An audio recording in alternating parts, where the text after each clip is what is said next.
Garchimaster nomor sini Phoenix akan bahas, inilah alasan kenapa Oda menyembunyikan Imu selama lebih dari 900 chapter. Nah, mari tanpa basa-basi lagi, kita langsung saja wadaw.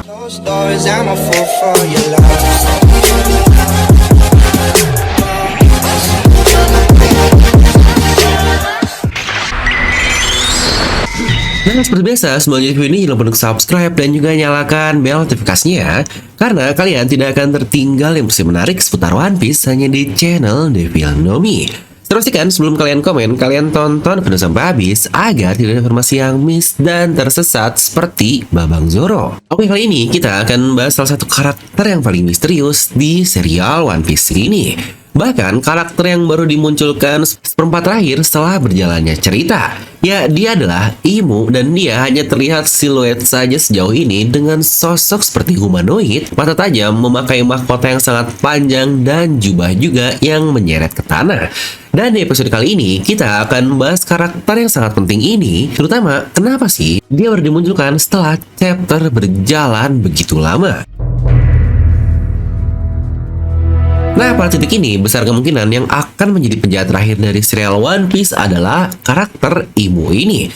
Samalah seperti banyak prediksi dari kalian-kalian. Ini merupakan prospek yang sangat menarik dan kontroversial di satu sisi. Nah, kenapa setelah 900 chapter berlalu, entah dari mana orang ini menjadi seorang raja dunia yang karakternya saja belum pernah kita dengar sama sekali. Setidaknya itulah yang membuat beberapa penggemar One Piece tampaknya banyak yang merasa tertarik dengan satu karakter Imu ini. Tapi pada saat yang bersamaan juga banyak yang tidak suka dengan gagasan bahwa Imu akan menjadi lawan terakhirnya. Karena bukankah pengenalan atau kedatangannya dalam alur permainan One Piece ini terbilang terlalu tiba-tiba dan sangat mengejutkan. Bahkan banyak juga penggemar One Piece yang membandingkan karakter Imu ini dengan Kaguya yang sangat dikritik keras nih di serial Naruto. Penjahat terakhir yang hampir tidak pernah disebutkan sepanjang cerita Naruto tiba-tiba terungkap sebagai karakter dengan kejahatan besar dan sangat-sangat kuat sekali di pertempuran terakhir. Yang seakan-akan dia mencuri peran dari penjahat yang seharusnya sudah lebih mature dalam sisi build up cerita. Contohlah seperti Obito atau seperti Madara, tapi tiba-tiba muncul sosok Kaguya ini sebagai seorang villain dan musuh utama dari semuanya. Yang backgroundnya pun langsung dijelaskan di akhir-akhir saja, yang terkesan lagi-lagi menurut saya cukup terburu-buru dan sangat mengejutkan. Nah, lalu apakah adil jika kita mengatakan bahwa Im sama juga akan menjadi villain seperti Kaguya tersebut? Dimana saya pribadi berada di tim yang tidak berpikir seperti itu, tapi di satu sisi saya juga tidak menyangkal akan narasi-narasi yang ada tadi. Karena kita tahu keseluruhan jumlah alur narasi dari cerita One Piece ini yang masih panjang, malah saya berpikir Imu diperkenalkan di titik yang sangat pas sekali. Terutama di sebuah pembukaan dari Big Saga, bukan setelah Big Saga dimulai bahkan di penghujungnya seperti Kaguya barusan. Untuk itu, kita perlu memiliki beberapa perspektif di sini. Sementara Imu sudah terungkap dan diperkenalkan bahwa karakter ini memiliki peranan yang cukup penting dalam cerita, dan untuk saat ini dia adalah seorang yang mengatur semua pemerintahan di dunia ini, alias dia adalah King of the World ini sendiri. Yang tentu saja awalnya sangat mengagetkan sekali, serta jika kita melihat pola dari Oda, kapan One Piece ini akan tamat, mungkin menurut saya ada di sekitaran chapter 1200-an. Kenapa saya bisa mengatakan hal seperti itu? Karena ada beberapa faktor pendukung yang bisa menghubungkannya. Yang pertama adalah One Piece dulu dikatakan akan berakhir di chapter 600, jadi tidak heran jika yang bagian prediksi kedua adalah 2 kali dari 600 dan totalnya di 1200. Yang bahkan di chapter 600 pula itu adalah masa terjadinya time skip yang Oda bilang pada saat itu juga cerita One Piece sudah berjalan setengahnya. Maka bukankah 600 jika setengahnya, maka 2 kalinya lagi-lagi di chapter 1200-an. Dimana ketika awal Wano Kuni juga di chapter 900-an dia bilang baru masuk ke 3/4 cerita, dan dia bilang akan menamatkannya dalam waktu 5 tahun lagi. Dan itu di tahun 2019 lalu. Yang berarti jika itu 3/4 dari cerita di 900 chapter, bukankah jika kita itu pun sama jika di 4/4-nya atau fullnya di 1200-an chapter juga. Yang jika dilihat terbaru di 2022 ini, Oda bilang akan menamatkan One Piece dalam waktu 3 tahun. Ya, walau dia sendiri tidak yakin, tapi sejauh ini Oda selalu konsisten loh dalam mengatakan alurnya sudah berjalan seberapa lama. Jika chapter per tahun untuk One Piece ini biasanya ada di 35 sampai 40 chapter. tapi cuma muncul 32 chapter di masa pandemi lalu tahun 2020, maka dengan konstan di 40 chapter sajalah kita akan mendapatkan 120 chapter yang akan berakhir di chapter 1180 dari chapter saat ini yang sudah ada di 1060. Yang mungkin akan Oda bulatkan di 1200. Nah, jadi jika serinya berakhir di 1200 chapter atau lebih, maka pengungkapan atau pengenalan Im sama di chapter 900-an tidak terlalu terlambat untuk masuk ke dalam cerita. Karena ini masih 3/4 sampai babak final dari One Piece ini. Dan yang paling buruk adalah jika pengenalan dari Imu ini dilakukan di lebih dari 1100-an chapter, atau seperti yang saya tadi bilang, ketika Big Saga sudah dimulai. Itu akan tampak sangat terpaksa sekali, yang intinya kita masih belum berada di detik-detik terakhir cerita ini dengan mempertimbangkan panjang keseluruhan alur narasinya, dan saya pikir ini masih cukup lama. Seolah-olah Oda telah mengatakan dan mengisyaratkan kepada kita, ini ada loh keberadaan seorang bos di puncak pemerintahan dunia dan masih lama juga untuk mengungkapkan karakter ini. Dan untuk itu Oda hanya akan mulai memperkenalkan karakter ini di saga terakhir nanti yang sekarang baru saja kita mulai. Lalu tepat sebelum time skip juga, Doflamingo mengungkapkan bahwa ada seseorang yang memegang kekuasaan tertinggi di pemerintahan dunia yang dilaporkan saat itu dan dikonfirmasi bahwa dia adalah seorang yang lebih tinggi dari Sengoku.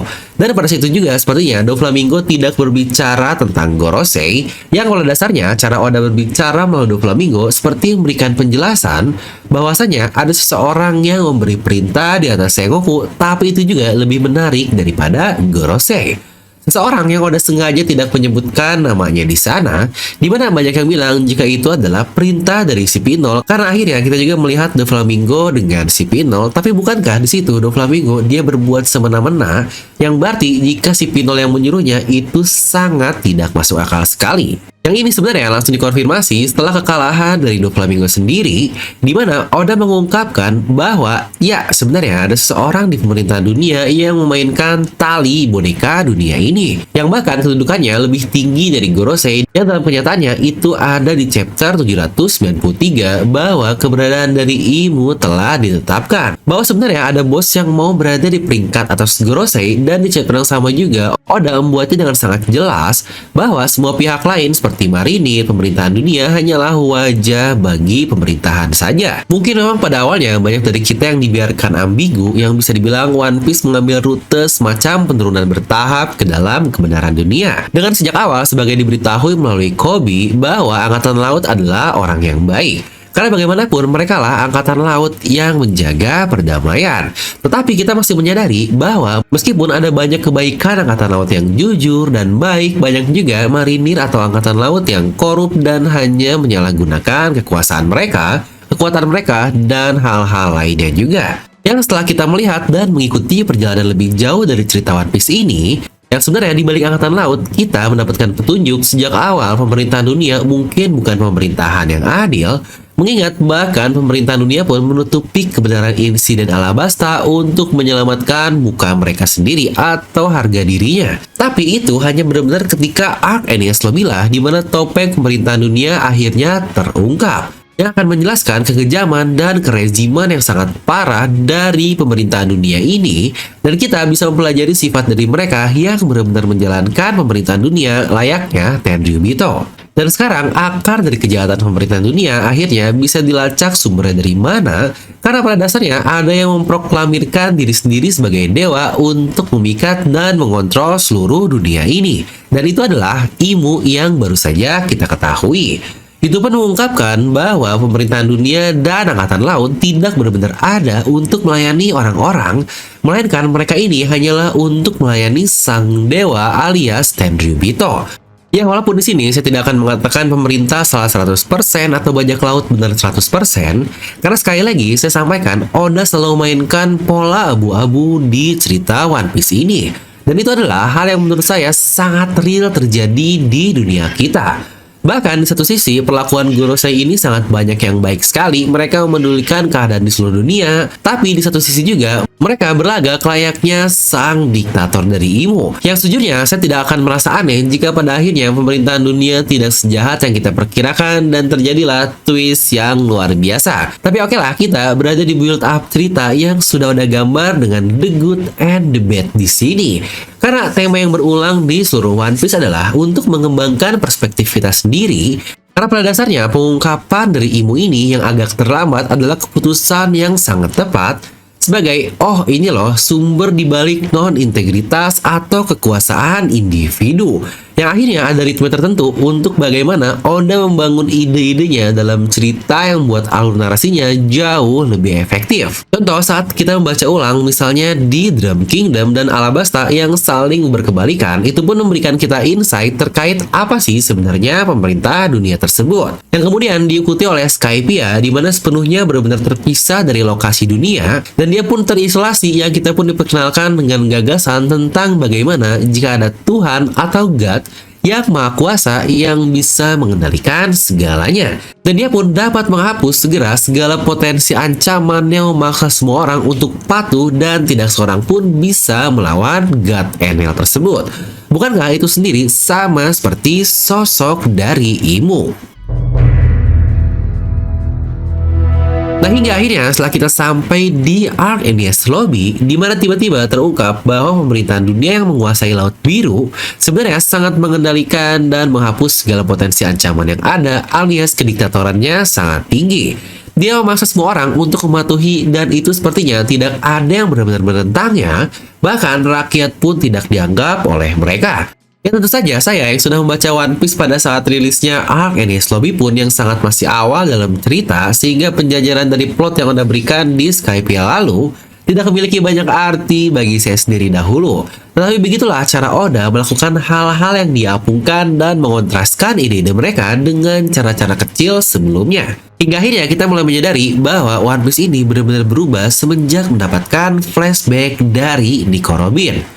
Dimana, oh beginilah cara kerja dari pemerintah dunia dengan segala kediktatorannya dan adanya sejarah tentang Fate Century. Yang menurut saya setelah saya membaca ulang dari flashback Robin lagi, kayak, oh ternyata One Piece jauh lebih besar dari sekedar manga tarung-tarung biasa seperti manga lainnya. Dan satu yang menarik adalah bahwa takdir sebenarnya dari Klandi memang mengalahkan para dewa-dewa amoral. Samalah seperti bagaimana Luffy menjadi musuh alami dari Enel dengan petirnya, yang di perspektif lain kita melihat Luffy sang di ini melawan Enel sang God, yang God's natural enemy.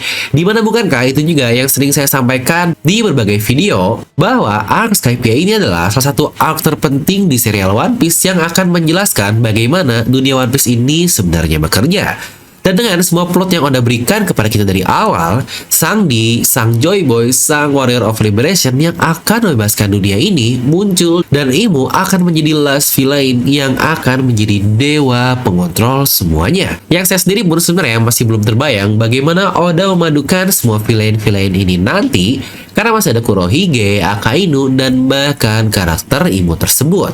Apalagi Luffy yang tidak begitu peduli terhadap politik di dunia ini, apa yang akan membuatnya melawan Imo di akhir cerita nanti? Nah, coba berikan pendapat kalian tentang karakter Imo ini ya. Apa dia akan menjadi Kaguya Part 2? Wah, buat fans selama One Piece pasti gak bakal sudi nih dibuat kayak gitu.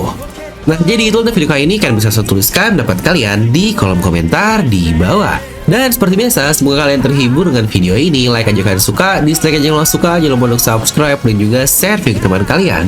Gue Devil pamit, and I'll see you guys next time.